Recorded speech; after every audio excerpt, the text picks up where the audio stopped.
Lawmakers from across West Africa will be meeting in Abuja, Nigeria to deliberate on what they describe as a precarious political situation in Africa's most populous nation.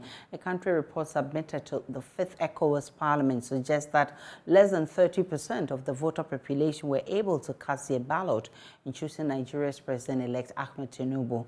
At least 2 opposition parties are in court challenging the outcome of the election on grounds that the process was fraught with electoral malpractices. Speaking ahead of their meeting in Abuja, Nigeria, Emmanuel Bejira, a Ghanaian lawmaker for Whole West, who doubles as ECOWAS Member of Parliament, says the Nigeria situation calls for introspection, given its security implications for security in West Africa. Let's Soga has more.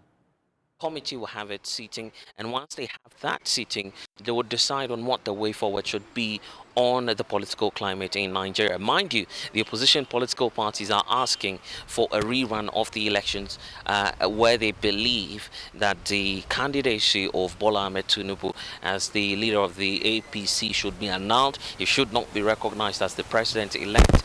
And these are matters that the opposition wants escalated to the West African body. They've been asking ECOWAS to ensure that all West African leaders boycott the swearing in, which is just up in a few days. So it's been a very charged atmosphere here in Nigeria, with some of the political parties mounting pressure on the ECOWAS Parliament to begin to act. I've been interacting, fortunately, with some of our Ghanaian MPs who have been also sharing their thoughts on what has been happening here in Nigeria. Well, I'm a member of the Human Rights and Legal Committee that has a joint committee meeting tomorrow. For instance, I was around when the committee report was given, and you'll be surprised that the number of people who voted was less than 30% out of the registered voters. So if you have a president, elected president, who was elected by less than 30% of registered voters, then you have a question mark there, because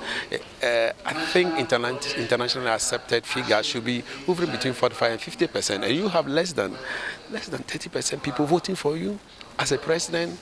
That calls for a lot of introspection on his part.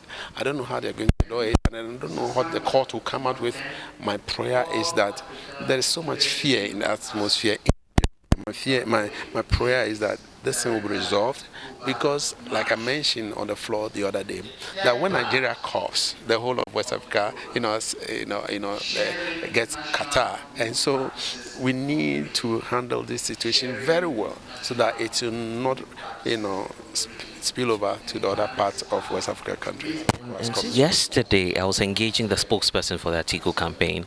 He says that if President Akufo-Addo or other West African leaders attend this inauguration, it will be a political heist. It will not be fair for the sub-region and for the democratic stability within West Africa.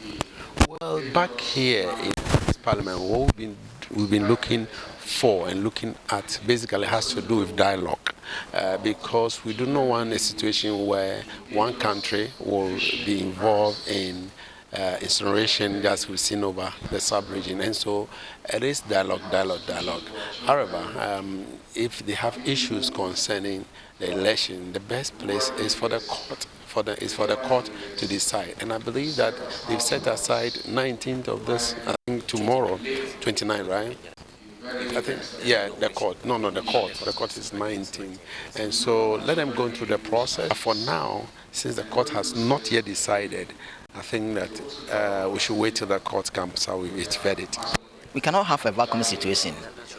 Yes, because once the case is in court, they have an interim government, or the government can be sworn in after the court has decided. Then the decision can be taken. You're saying this because you also went through the same thing in Ghana? It's all over the place. It's not only Nigeria, it's not only Ghana. It's an experience that we are going through.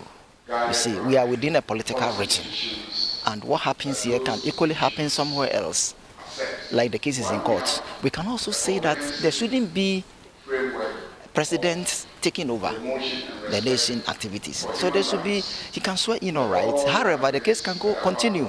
And when the opposition win, they can go for a rerun of the elections. Nothing stops them from going for a rerun of the election. So swearing in is not